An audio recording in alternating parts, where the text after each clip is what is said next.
At hindi lamang yun. Alam nyo, itong pinadala sa akin ni Dick Pascual ng Philippine Star na inilabas niya parte sa kanyang column kahapon na pinadalan siya ng parang prayer ni itong si Father James Reuter.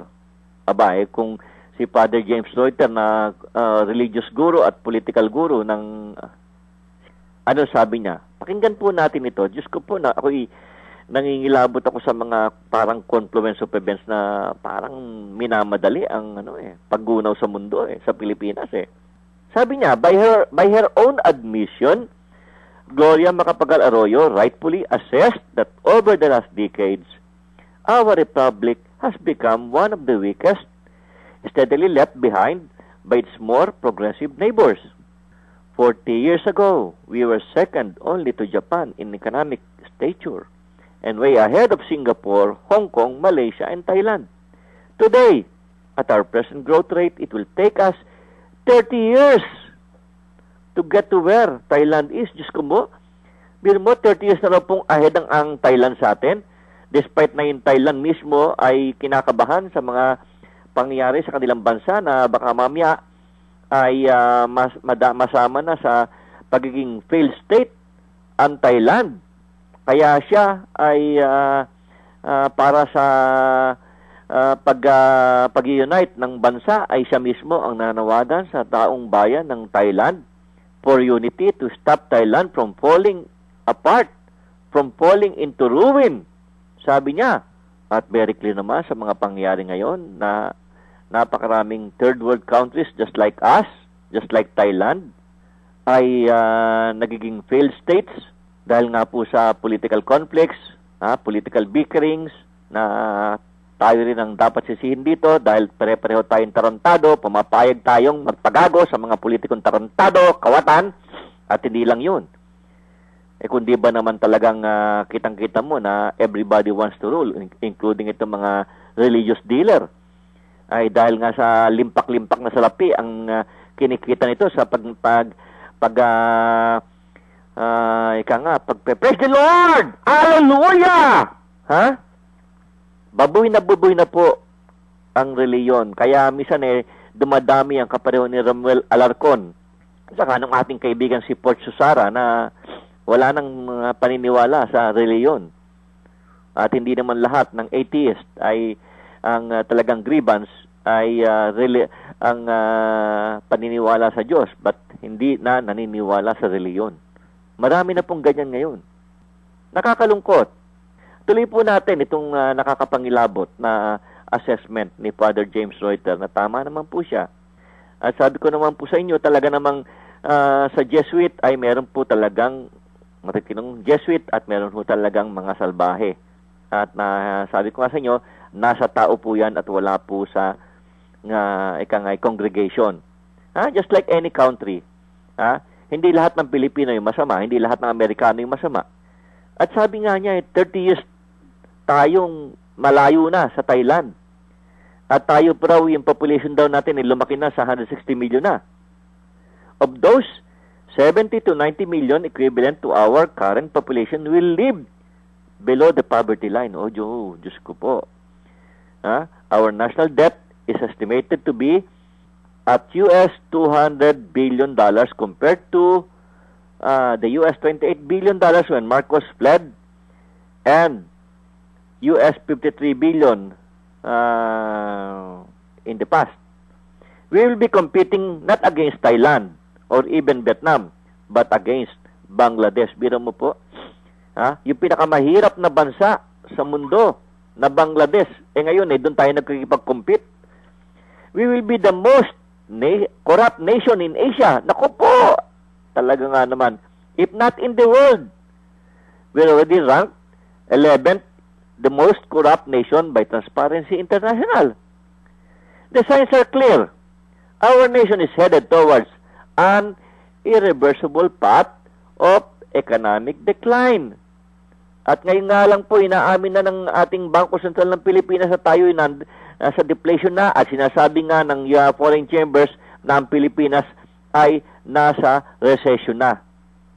Although na-delay tayo sa recession dahil nga hindi naman talaga nakagalaw at nakalayag ang barko ng Pilipinas. Meaning, ay wala naman talaga tayong mga negosyo, transaksyon, kundi po mga OFW.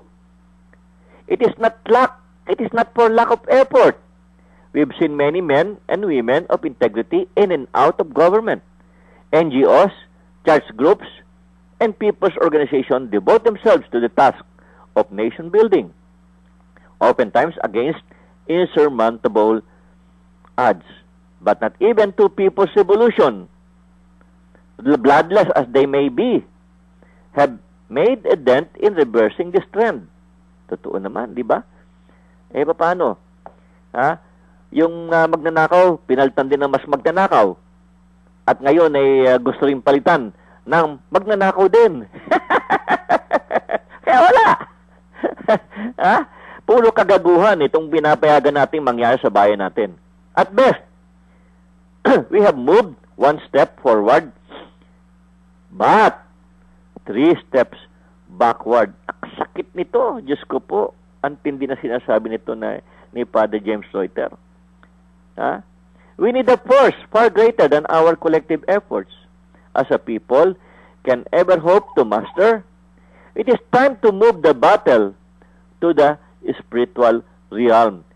Eh wala eh. Paano naman, Father Reuter? Ha? That spiritual realm must come from within, from your ranks. Eh, ang dami na sa mga kaparian, sa mga bishop, sa mga kardinal, puro dilehensya din na nalalaman ito mga, kundi na mumulitika, naghahanap buhay. Iilan lang po yung kapareho ni Archbishop Oscar Cruz na gumagawa ng katotohanan. It's time to claim God's promise of healing of the land for His people. It's time to gather God's people on its knees to pray for the economic recovery and moral reformation of our nation. Is prayer really the answer? Before you dismiss this as just another rambling of a religious fanatic, I'd like you to consider some lessons we can glean from history.